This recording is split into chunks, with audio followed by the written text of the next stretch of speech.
शायद इसी बात का नतीजा है कि आखिरकार सच को ज्यादा देर छुपाया नहीं जा सकता। लाख कोशिशें बीजेपी की, उनके साथी पार्टियों की, मरकज की हुकूमत की, यहां की एडमिनिस्ट्रेशन की, कि शेर कश्मीर को वो जलील करें, शेर कश्मीर का नामो निशान यहां के लोगों के दिलों से हटाएं। लेकिन जैसे मैंने कहा, आप सच को यहां से दबा दो, कहीं से वो सच बाहर उभर के आ ही जाएगी। अब मामला सुप्रीम कोर्ट में 370 का चल रहा था, लेकिन वहां पर भी honourable chief justice of India से रहा नहीं गया। उस दौरान भी उन्होंने वही बात की जो हम कहते आए कि शेर कश्मीर जो थे वो कोई मामूली लीडर नहीं थे। उनकी दूरअंदेशी को नजरअंदाज नहीं किया जा सकता है। और बेंच पे बैठ के बिल्कुल वही अल्फाज चीफ जस्टिस ऑफ इंडिया ने इस्तेमाल किए जब कहा कि शेर कश्मीर के जो फैसले थे जम्मू कश्मीर को लेके, उसी से पता चल जाता है कि कितने विजनरी लीडर थे, कितने दूरअंदेश लीडर।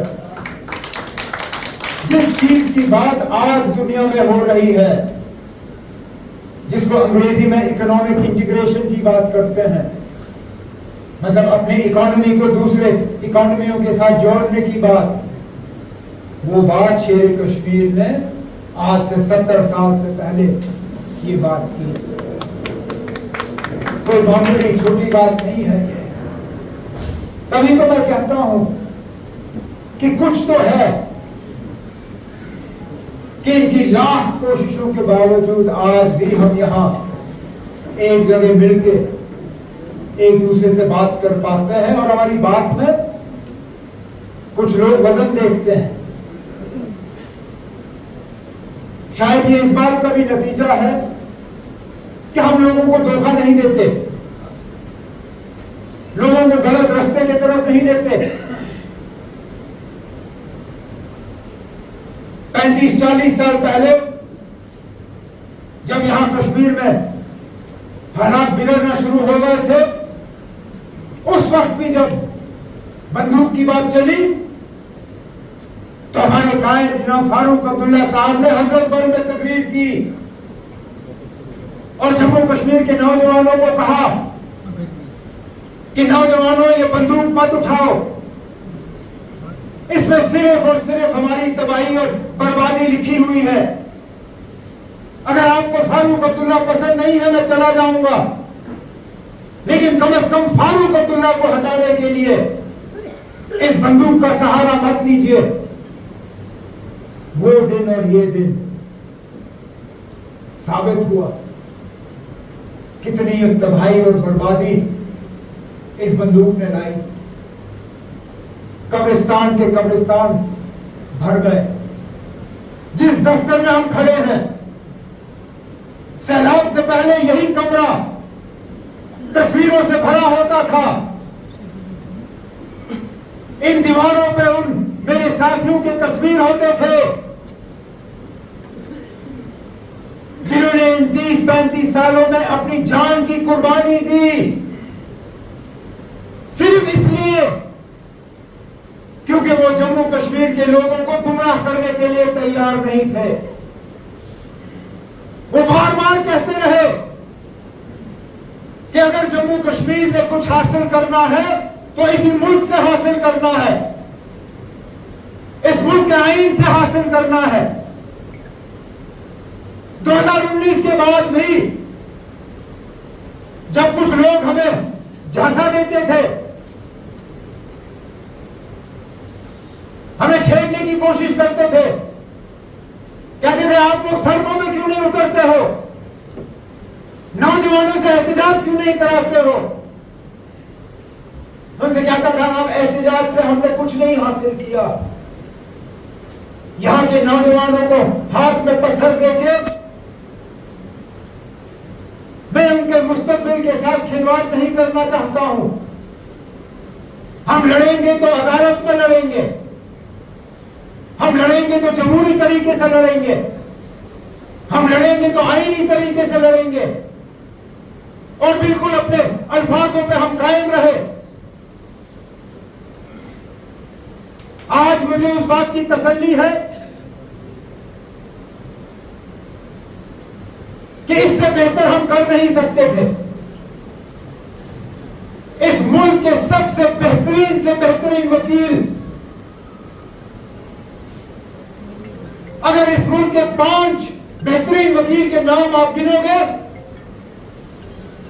तो उन 5 में जरूर आप कपिल सिब्बल जी का और गोपाल सुब्रमण्यम का नाम उस लिस्ट में पाओगे। दोनों वकीलों ने सुप्रीम कोर्ट में नेशनल कॉन्फ्रेंस की तरफ से वहां अपना मौक़िफ़ सामने रखा।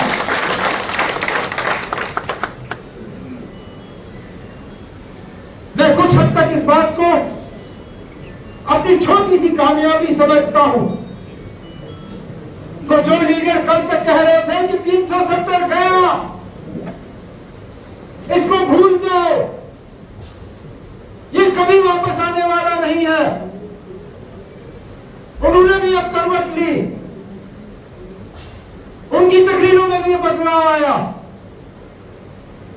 आज वो भी कहने पे मजबूर हुए कि 370 जो है जम्मू कश्मीर के लोगों के साथ जुड़ा हुआ मामला है, इसके साथ छेड़छाड़ नहीं किया जाना चाहिए था। आप इमारतों से उनका नाम हटा सकते हो, दिलों से मिटा नहीं सकते हो। आप अगर SKICC से शेर कश्मीर का नाम मिटाओगे या क्रिकेट स्टेडियम से मिटाओगे या अस्पताल से मिटाओगे, कोई फर्क नहीं पड़ेगा, क्योंकि जैसे मैंने अपनी तकरीर में कहा, सच आप छुपा नहीं सकते हो। चीफ जस्टिस ऑफ इंडिया ने ही उस सच को लोगों के सामने दोबारा जिंदा किया। हटाइए आप बिल्डिंग से, आज हटाओगे कल दूसरी हुकूमत आएगी, वो वापस लगाएंगे। लेकिन ये याद रखना, शेर कश्मीर का नाम हटेगा नहीं। उसके नाम को यहाँ से हटाने वाले जो हैं वो यहाँ से चले जाएंगे, उनको कोई याद नहीं करेगा, उनका नाम तक यहाँ रहेगा नहीं, लेकिन शेर कश्मीर का नाम जो है यहाँ के लोगों के दिलों पे छाया रहेगा। सुप्रीम कोर्ट आर्टिकल 370 को कैसे देख रहे हैं? सुप्रीम कोर्ट कैसे देख रहा है? आप कैसे देख रहे हैं? हम तो ना लड़ रहे हैं, हम लड़ रहे हैं और इंसाफ की उम्मीद लेके हम वहाँ पे हैं। जैसे मैंने अपनी तकरीर में अभी कहा, हमने अपनी तरफ से कोई कसर बाकी नहीं रखी। बेहतरीन से बेहतरीन वकील किए और उनका जो वहाँ पे उनकी जो परफॉर्मेंस रही, सब ने उसकी सराहना की और अभी भी मामला चल रहा है। हम उम्मीद करते हैं कि जो वहाँ पे जज हजरात हैं वो हमारे आर्ग्यूमेंट से कन्विंस हो जाएंगे। अभी काफ़ी लंबा चलेगा, लेकिन हम इंतज़ार में हैं। आज़ाद साहब का एक स्टेटमेंट आया कि हिंदू मुस्लिम को लेके कि पहले यहाँ सब हिंदू थे। आज़ाद साहब ने क्या कहा? पहले यहाँ पे सारे हिंदू थे तो कन्वर्ट हो गए मुस्लिम। वो किस कॉन्टेक्स्ट में कहा ना, अब मैं उसमें कह नहीं सकता हूँ, ये तो आपको आज़ाद साहब से कहना होगा। आज़ाद साहब ने किस कॉन्टेक्स्ट में कहा, क्यों कहा, किसको खुश करने के लिए कहा, ये तो आज़ाद साहब ही कह सकते हैं ना, मैं नहीं कह सकता हूँ। जॉब्स के ताल्लुक से अटैक की कहानी हमने देखा, SSB की जो कहानी चली, अभी एक स्टेटमेंट आया है एक डिजिटल चैनल को LG मनोज सिन्हा ने बयान दिया है कि अभी TCS आएगा, TCS will do the exam. Attack अभी तक जनाब आपने जितने भी लाए वो फेल हुए। एपटेक पे इंक्वायरी आपकी मुकम्मल हुई नहीं, कोई लिस्ट आपका बना नहीं, अब आप TCS को इसमें घसीट रहे हो ना। क्या 2019 से पहले लिस्टें नहीं बनी? क्या वो ट्रांसपेरेंट तरीके से लिस्टें नहीं बनी? क्या उसमें लोग रिक्रूट नहीं हुए? मुख्तलिफ हुकूमतों ने यहाँ पे रिक्रूटमेंट की है। आखिर ये क्या बात है कि इस हुकूमत से गवर्नर रूल में रिक्रूटमेंट ये कर नहीं पा रहे हैं? आपको TCS लाने की ज़रूरत नहीं है। जो पुराना आपका तरीका रहा है SSB का, JK जो आपकी सर्विस सिलेक्शन बोर्ड और पब्लिक सर्विस कमीशन है, उसको मजबूत करिए, उसमें सही लोग लाइए। आप सही लोग उसमें बिठाओगे, काम खुद ब खुद ठीक हो जाएगा। Thank you sir. ओके, चलिए ना। सकीना इंटू साहिबा हमारे साउथ कश्मीर के मेंबर पार्लियामेंट, हमारे साउथ जोन के प्रेसिडेंट जनाब डॉक्टर साबका मिनिस्टर जनाब खलील भट्ट साहब, हमारे खुसूस दोनों काराचौंसी के इंचार्ज सैयद तकीर साहब, आप सब जो जितने भी हमारे दोनों काराचौंसी, सैयद मुजफ्फर साहब, शेख मुदस्सिर अशरफ, शबीर अहमद डार, सरताज अहमद भट्ट, आबिद हुसैन डार, रूफ अहमद नागरी, निजाम साहब, अब्दुर्रहमान खान साहब, हुसैन हाजी साहब निरंज से तंजीम के साथ ज्वाइन करें। ये सारे अपनी पार्टी के डिस्ट्रिक्ट प्रेसिडेंट अहदेदार जितने भी हैं डिस्ट्रिक्ट अनंतनाग के, मैं नाम लिखे जितने भी अहदेदार हैं, मैं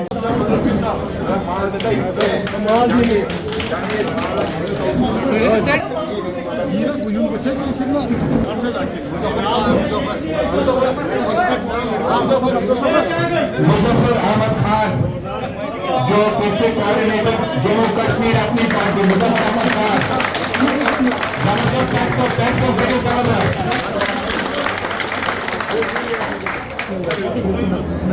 Syed Muzaffar block president parent body Sagam Apni Party, Syed Muzaffar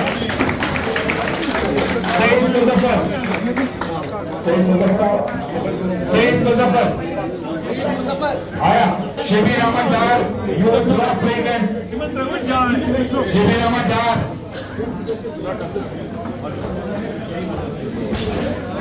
सरताज अहमद भट्ट यूथ सेक्रेटरी, सरताज अहमद भट्ट, सरताज अहमद भट्ट, रूफ अहमद नागरी, रूफ अहमद नागरी, मैं चाहता हूँ मजीद साहब भी इसको माला डाले क्योंकि मजीद साहब के काराचौंसी में आया है और तो मजीद लालमी साहब भी। रूफ अहमद नागरी ये ब्लॉक प्रेसिडेंट अचानक थे, मीडिया इंचार्ज अपनी पार्टी अनंतनाग भी थे, ये भी आज जम्मू कश्मीर नेशनल कॉन्फ्रेंस ज्वाइन कर रहे हैं। Nizam Sahab ST block president Sagam, Nizam Sahab block president Sagam, Abdurrahman Khan, Hussain Haji Sahab Tilak से,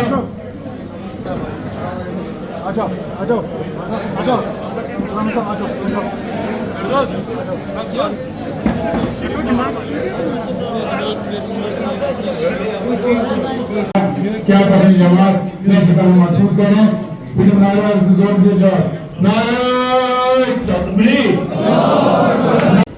शायद इसी बात का नतीजा है कि आखिरकार सच को ज्यादा देर छुपाया नहीं जा सकता।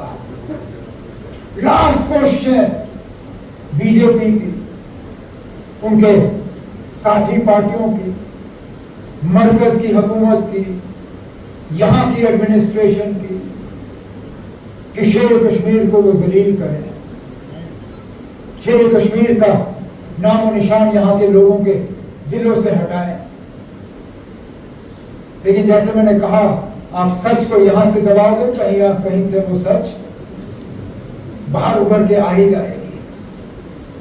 अब मामला सुप्रीम कोर्ट में 370 का चल रहा था, लेकिन वहां पर भी honourable chief justice of India से रहा नहीं गया। उस दौरान भी उन्होंने वही बात की जो हम कहते आए कि शेर कश्मीर जो थे वो कोई मामूली लीडर नहीं थे, उनकी दूरअंदेशी को नजरअंदाज नहीं किया जा सकता है। और बेंच पे बैठ के बिल्कुल वही अल्फाज चीफ जस्टिस ऑफ इंडिया ने इस्तेमाल किए जब कहा कि शेर कश्मीर के जो फैसले थे जम्मू कश्मीर को लेके, उसी से पता चल जाता है कि कितने विजनरी लीडर थे, कितने दूरअंदेश लीडर। जिस चीज की बात आज दुनिया में हो रही है, जिसको अंग्रेजी में इकोनॉमिक इंटीग्रेशन की बात करते हैं, मतलब अपने इकोनॉमी को दूसरे इकोनॉमियों के साथ जोड़ने की बात, वो बात शेर कश्मीर ने आज से 70 साल से पहले ये बात की। कोई मामूली छोटी बात नहीं है ये। तभी तो मैं कहता हूं कि कुछ तो है कि इनकी लाख कोशिशों के बावजूद आज भी हम यहां एक जगह मिलके एक दूसरे से बात कर पाते हैं, और हमारी बात में कुछ लोग वजन देखते हैं। शायद ये इस बात का भी नतीजा है कि हम लोगों को धोखा नहीं देते, लोगों को गलत रास्ते की तरफ नहीं लेते। 35-40 साल पहले जब यहां कश्मीर में हालात बिगड़ना शुरू हो गए थे, उस वक्त भी जब बंदूक की बात चली तो हमारे कायद जनाब फारूक अब्दुल्ला साहब ने हजरतबल में तकरीर की और जम्मू कश्मीर के नौजवानों को कहा कि नौजवानों, ये बंदूक मत उठाओ, इसमें सिर्फ और सिर्फ हमारी तबाही और बर्बादी लिखी हुई है। अगर आपको फारूक अब्दुल्ला पसंद नहीं है, मैं चला जाऊंगा, लेकिन कम से कम फारूक अब्दुल्ला को हटाने के लिए इस बंदूक का सहारा मत लीजिए। वो दिन और ये दिन साबित हुआ कितनी तबाही और बर्बादी इस बंदूक ने लाई। कब्रिस्तान के कब्रिस्तान भर गए। जिस दफ्तर में हम खड़े हैं, सैलाब से पहले यही कमरा तस्वीरों से भरा होता था। इन दीवारों पे उन मेरे साथियों के तस्वीर होते थे जिन्होंने इन 30-35 सालों में अपनी जान की कुर्बानी दी, सिर्फ इसलिए क्योंकि वो जम्मू कश्मीर के लोगों को गुमराह करने के लिए तैयार नहीं थे। वो बार बार कहते रहे कि अगर जम्मू कश्मीर में कुछ हासिल करना है तो इसी मुल्क से हासिल करना है, इस मुल्क के आईन से हासिल करना है। 2019 के बाद भी जब कुछ लोग हमें झांसा देते थे,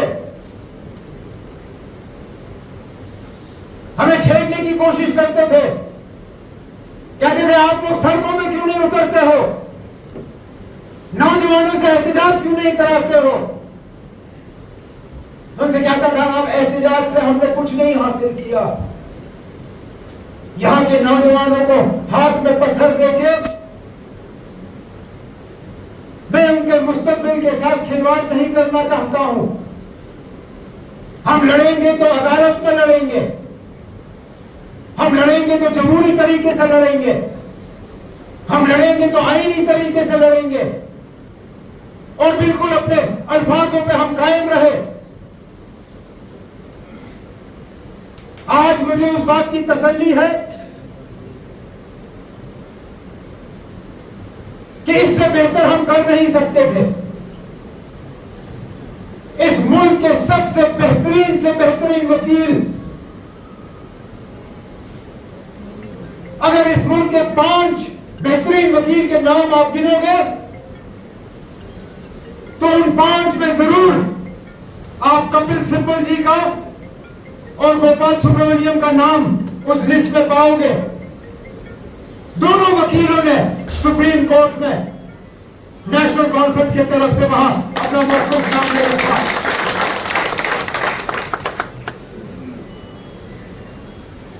मैं कुछ हद तक इस बात को अपनी छोटी सी कामयाबी समझता हूं। तो जो लीडर कल तक कह रहे थे कि 370 गया, इसको भूल जाओ, ये कभी वापस आने वाला नहीं है,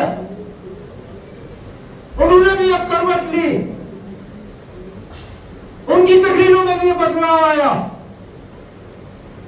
आज वो भी कहने पे मजबूर हुए कि 370 जो है जम्मू कश्मीर के लोगों के साथ जुड़ा हुआ मामला है, इसके साथ छेड़छाड़ नहीं किया जाना चाहिए था।